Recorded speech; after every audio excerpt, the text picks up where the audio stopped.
কিরে সুলতানা, কেমন আছিস মা? ভালো কেমনে থাকুম, যে পোলার সাথে বিয়ে দিছো ভালো থাকার উপায় আছে? কেন রে মা, কি হইছে? বাসা কোনো জিনিসপত্র নাই, কোনো ফার্নিচার নাই, ফ্লোরে শুইতে হইতাছে। কি কস? আয় হায়, বিয়ে তো হয়ে গেছে, কি আর করবি? একটু কষ্ট করে থাক, দেখ ঠিক হয় কিনা। এত কষ্ট আমি করতে পারুম না।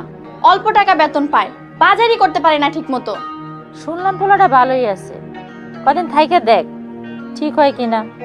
ভালো দিয়ে কি করবো যদি ভালোই না রাখতে পারে?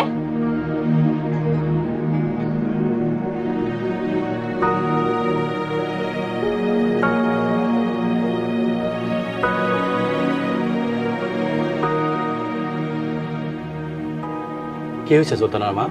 এভাবে মন খারাপ করে বসে আছো কেন? মন খারাপ কি সাধে করি? সবই আমার পোড়া কপাল। কোন জায়গায় দিছো মায়ের বিয়া? কেন, কি হয়েছে?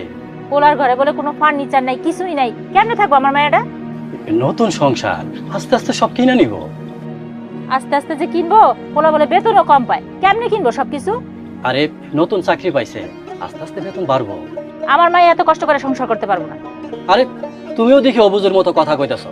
শোনো, তুমি তোমার মায়েরে বুঝাও, নতুন সংসার আস্তে আস্তে সব ঠিক হয়ে যাবে। আগে তুমি বুঝো আর ভালো করে শুনে রাখো, আমার মায়ে এত কষ্ট করে সংসার করতে পারবো না। আরে আরে তোমার কি মাথা ঠিক আছে?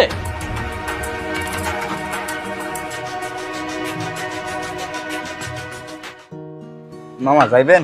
কই যাবেন মামা? 16 নাম্বার রোড। চলেন। চলেন। অটোতে গেলে টাকা খরচ হবে, তার চেয়ে বরং এই টাকা দিয়া সুলতানার জন্য পুরি নিয়ে আসেন। কই ওঠেন? না থাক মামা, যাবো না।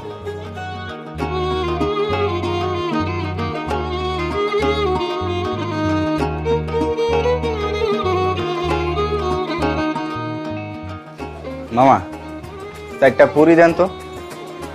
এটা বলে দে।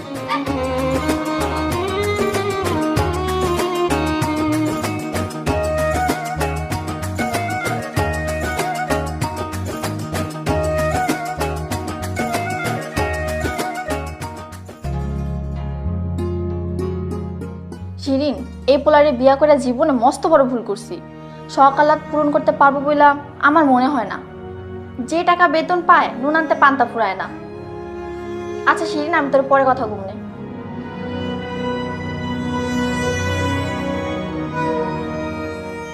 অফিস শেষে একটু হাইটে আসছি তো, এই জন্য একটু দেরি হয়ে গেল। আপনার হাইটে আসতে বসছে কে? এই দাও তোমার লাগে